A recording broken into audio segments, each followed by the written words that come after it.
नमस्कार। एक बार फिर आप सबका स्वागत है कहानियों के सफरनामे में। तो चलिए सुनते हैं अक्टूबर जंक्शन अध्याय 4, सुदीप की कहानी। सुदीप की कहानी में कोई हीरोइन नहीं थी। उसके पास टाइम ही नहीं था इन सब के लिए। उसके बहुत कम दोस्त थे, जो थे भी वो उसके पैसे की वजह से दूर जा चुके थे। हालांकि कुछ दोस्त ऐसे थे जो हमेशा उसको ज़मीन पर रखते थे। जब भी उसको लगने लगता कि उसने ज़िंदगी में बहुत नाम और पैसा कमा लिया है, तो वो अपने सबसे करीबी दोस्त के पास जाता और उसको बोलता कि वो उसे गाली दे। सुदीप को पता था कि आसमान में है, लेकिन वह अपना एक पाँव ज़मीन पर रखना चाहता था। इसीलिए वह बड़ी बड़ी पार्टीज में बोर हो जाता था, क्योंकि 99% लोग जो उससे मिलते थे बस उसको अपना आइडिया बेचना चाहते थे। वह अब तक एक भी बिजनेस पर टिक नहीं पाया था। इसलिए 2008 के शेयर मार्केट क्रैश के बाद वह बस अपनी वेबसाइट बुक माई ट्रिप को दुनिया की सबसे बड़ी वेबसाइट बनाना चाहता था। वह एक जगह फोकस करना चाहता था। उसको लगता था कि हर कंपनी बस उसने खरीदी और बेची है। खुद कभी मन लगाकर कोई ऐसी कंपनी खड़ी नहीं की जो भारत की सबसे बड़ी कंपनियों में से एक हो जाए। सुदीप अपने आप को ये प्रूव करना चाहता था कि वो ये कर सकता है। 2008 में अमेरिका में बड़े बैंक बंद हो रहे थे। इस चक्कर में पूरी दुनिया की हर इकोनॉमी पर उसका असर पड़ रहा था। लोगों ने ट्रैवल कम कर दिया था। अभी ऑनलाइन पेमेंट करने में लोगों को उतना भरोसा नहीं आया था। इसीलिए सुदीप की वेबसाइट का ट्रैफिक नहीं बढ़ रहा था। उसकी कंपनी की वैल्यू करोड़ों में थी। उसको कुछ लोग पैसा देकर उसकी कंपनी के शेयर लेना चाहते थे। लेकिन सुदीप को लगता था कि अगर बाहर से पैसा लगा तो उसको बाहर वालों की बात को सुनना पड़ेगा। दिक्कत ये थी कि अभी सुदीप का बिजनेस जिस स्टेज में था, वहां बिना और पैसा डाले बिजनेस आगे नहीं बढ़ सकता था। मैं बनारस इसीलिए आया था कि शांति से बैठकर सोच पाऊं कि मुझे अपने शेयर बेचने हैं या नहीं। सुदीप ने शाम को तीसरा पैग खत्म करते हुए कहा, क्या सोचा तुमने?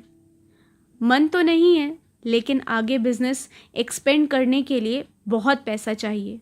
वो बिना शेयर बेचे नहीं आएगा। इतनी बातचीत में बात 4 पैग तक आ चुकी थी। सुदीप ने उठकर सामने शीशे से पर्दा हटा दिया। होटल के कमरे से अक्सर शहर झिलमिलाते हुए सुंदर दिखता था। सुदीप 5 मिनट तक कमरे की खिड़की से बाहर सड़क पर और आसमान में देखता रहा। सुदीप जब पर्दा हटाकर घूमा तो न केवल उसकी आंखों में बल्कि उसकी गालों पर भी आंसू थे। चित्रा ने बढ़कर उसको गले से लगाने का सोचा, लेकिन लगाया नहीं। हालांकि यह वो मोमेंट था जब चित्रा सुदीप के पास आ सकती थी, उसको कुछ पूछ सकती थी, कुछ बता सकती थी। वह गले लगा सकती थी, उसको समझा सकती थी कि कोई बात नहीं, सब ठीक हो जाएगा। एक दिन सब कुछ ठीक हो जाएगा। इस उम्मीद पर एक नहीं, न जाने कितनी दुनिया चल रही होगी। चित्रा वहीं बेड के पास पड़े टॉवल को उठाकर सुदीप को दे सकती थी, लेकिन ऐसा कुछ भी नहीं हुआ। चित्रा ने एक बार फिर सुदीप को गले लगाने का सोचा और तौलिया उठाकर आगे कर दिया। सुदीप ने तौलिए से अपना चेहरा ढक लिया। सुदीप ने अगर अपने चेहरे को ना ढका होता तो शायद चित्रा कभी उसे गले लगाने की हिम्मत ना कर पाती। चित्रा ने सुदीप को गले से लगा लिया। सुदीप और चित्रा एक दूसरे को गले लगाए वैसे ही कुछ देर खड़े रहे। हम कुछ काम क्यों नहीं करते और एकदम वही काम क्यों कर लेते हैं? इसकी कोई ठोस वजह कभी किसी को पता ही नहीं चलती। एकदम हमारे अंदर वो कौन है जो बोल देता है कि रुको मत, आगे बढ़ो, कुछ नहीं होगा। हमारे अंदर वो कौन है जिसको हम बिल्कुल भी नहीं जानते। इसीलिए शायद कहा जाता है कि हमारे हाथ में कुछ नहीं है। हम सब लोग पहले से प्रोग्राम किए हुए वीडियो गेम का एक हिस्सा हैं, जो चाहे गेम जीते या हारे, एक दिन बोर होकर कोई हमारी पावर सप्लाई बंद कर देगा। इसके बाद बहुत देर तक सुदीप चुप नहीं हुआ। वो बच्चों की तरह रोता रहा। आसपास देखकर पता ही नहीं चलता कि कौन कितने आंसू लेकर भटक रहा है। हमें सामने वाले का सब कुछ पता होता है, बस आंसुओं का हिसाब किताब कोई नहीं करता। दुनिया आंसुओं का हिसाब किताब कर लेती तो जीना थोड़ा आसान हो जाता शायद। चित्रा ने सुदीप को चुप करवाने की बिल्कुल कोशिश नहीं की। चित्रा की आंखों में भी आंसू थे, लेकिन वो जोर से रोना नहीं चाहती थी। सुदीप के रोने की वजह से चित्रा का गला भी भीग चुका था। सुदीप को रोने के कुछ देर बाद एहसास हुआ कि वो ऐसे क्यों रो रहा है। कहानी में हीरो के रोने से कहानी कमज़ोर पड़ जाती है शायद, या फिर शायद हीरो ही कमज़ोर पड़ जाता है। मैंने पहले भी बताया था कि इस कहानी के हीरो में वो सारी कमियां हैं जो हम सब में होती हैं। वह अपनी ज़िंदगी में सब कुछ ठीक होने के बाद भी परेशान है। सुदीप अगर यहाँ नहीं रोता तो शायद चित्रा उसे गले न लगाती, और अगर चित्रा उसे गले न लगाती तो चित्रा और सुदीप एकदम से इतने पास ना आए होते। सुदीप को 4 पैग भर रोने के बाद समझ आया था कि वह बहुत हल्का महसूस कर रहा है। अब उसको चित्रा के पास से उठ जाना चाहिए। उठने से पहले उसने कहा, तुम ये सब किसी कहानी में तो नहीं लिखने वाली ना? चित्रा ने बड़ी ईमानदारी से कहा, पता नहीं, लेकिन सीन अच्छा है। फिर दोनों हंस पड़े। सुदीप के जाने से पहले चित्रा वॉशरूम गई। उसने अपना मुंह धोया और ठीक उतनी ही देर अपना चेहरा शीशे में देखा जितनी देर सुदीप ने देखा था। वॉशरूम के शीशे ने वो शक्ल दिखा दी जो चित्रा ने छुपा रखी थी। सुदीप अब तक बिल्कुल नॉर्मल हो चुका था। उसने टीवी अनम्यूट किया। वहाँ अनजाना अनजानी फिल्म का तुझे भुला दिया गाना चल रहा था। तुम किस लिए रो रही थी उस दिन? बस यार, ऐसे ही। मेरी लाइफ में इतने बड़े टेंशन नहीं हैं तुम्हारी तरह। फिर भी पति कैसा है तुम्हारा? बहुत अच्छा था मतलब 2 साल पहले डिवोर्स हो चुका है। डिवोर्स हो चुका है? फिर क्यों रो रही थी? सुदीप ने हल्का सा मजाकिया अंदाज में पूछा। पति के लिए थोड़ी रोता है कोई यार। अच्छा पति नहीं मिला तो छोड़ दिया और आगे बढ़ गई, उसमें क्या है? लड़कियों के लिए इतना आसान होता है क्या? फिर रो क्यों रही थी? मुझे ऐसे ही रोना आ जाता है, बिना किसी वजह के। पक्का? हाँ पक्का। कुछ खाना ऑर्डर कर दो अब।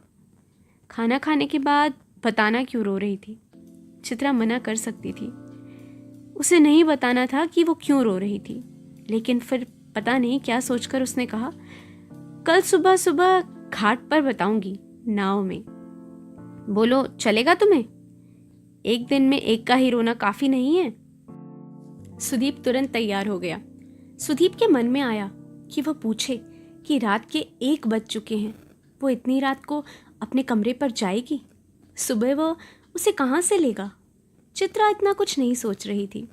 सुबह यहीं से चलेंगे कि तुम्हें होटल से लेना है? सुदीप ने पूछा। 1 बज रहा है रात का, 5:30 पर निकल लेंगे यहीं से। तुम्हें सोना है? नहीं, मुझे नहीं सोना। तो ये बताओ, तुमने 35 की उम्र में रिटायर होने का सोच रखा है? करोगे क्या रिटायर होकर? तुम मजाक उड़ाओगी। अरे बता दो यादव जी। यार रिटायर मतलब रिटायर, कुछ करना ही क्यों है? कुछ करना ही ना पड़े इसीलिए तो रिटायर होना है चित्रा पाठक जी। फिर भी टाइम पास कैसे करोगे? बोर नहीं हो जाओगे? नहीं, दिन भर बैठकर चिल करूंगा, अपने बच्चों के साथ खेलूंगा, घर के खेत में फूल पत्तों को पानी दूंगा, मुराकामी की बची हुई किताबें पढ़ूंगा। तब तक तुम्हारी किताब भी आ गई होगी तो वो भी पढ़ लूंगा। इतने बोरिंग तुम दिखते तो नहीं हो यादव जी। इसमें बोरिंग वाली क्या बात है? रिटायर होने का आइडिया ही कितना बोरिंग है। आप पागल हैं क्या पाठक जी? सोचो, 35 की उम्र में आदमी एकदम आज़ाद, नॉर्मल आदमी उस समय अपने बच्चे के एडमिशन से लेकर अपने करियर तक सबसे ज़्यादा मेहनत कर रहा होता है।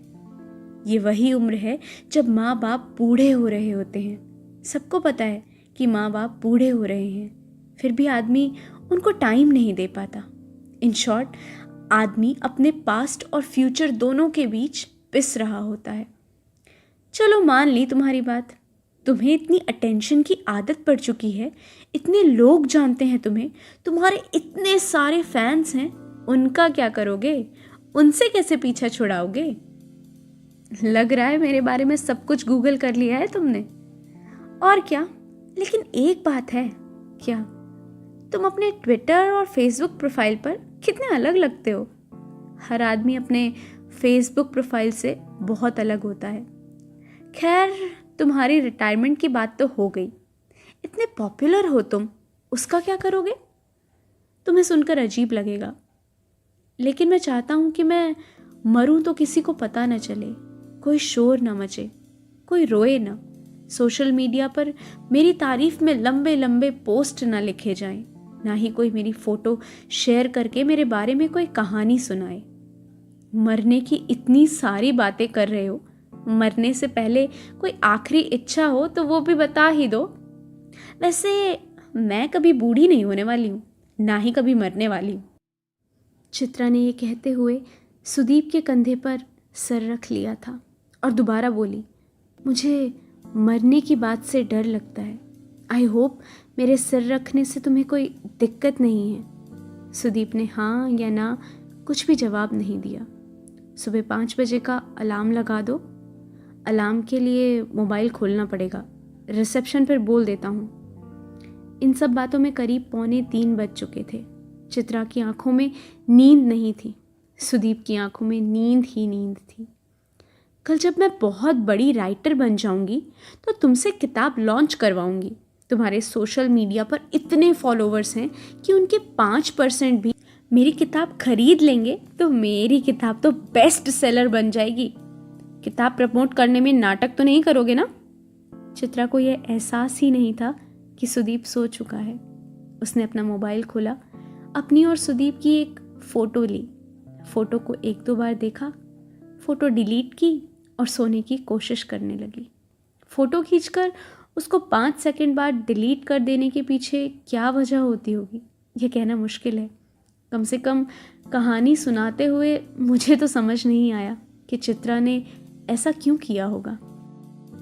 चित्रा अपनी ज़िंदगी में जितना सुलझी हुई थी, उस हिसाब से तो उसे फ़ोटो खींचनी ही नहीं चाहिए थी। वह कॉलेज की कोई लड़की तो थी नहीं जिसके मन में दुनिया को लेकर कोई कड़वाहट ना हो। खैर, कुछ बातें जो मुझे समझ में नहीं आई वो ऐसे ही सुना रही हूँ। शायद सुनते हुए आप हिसाब लगा लें कि कहानी को कैसे बढ़ाना घटाना है। मुझे बस इतना पता है कि हर कहानी को ख़त्म करने के कई मौके आते हैं, लेकिन कभी किरदार तो कभी लेखक की ज़िद के आगे वो मौके फ्रीज़ नहीं हो पाते। किसी पल को फ्रीज़ कर लेने की नाकाम कोशिश चलती रहती है, क्योंकि हमें क्या बचाना था और क्या गंवाना था, यह बात आखिर से पहले समझ ही नहीं आती। वह फ़ोटो डिलीट कर देने के बाद भी फ़ोल्डर में थी। चित्रा ने उस फ़ोटो को डिलीट वाले फ़ोल्डर से दोबारा डिलीट करके उस फ्रीज़ मोमेंट को आज़ाद कर दिया। आगे चित्रा और सुदीप की कहानी क्या मोड़ लेगी, जानने के लिए हमारे साथ जुड़े रहें और सुनते रहें अक्टूबर जंक्शन, कहानियों के सफ़रनामे में।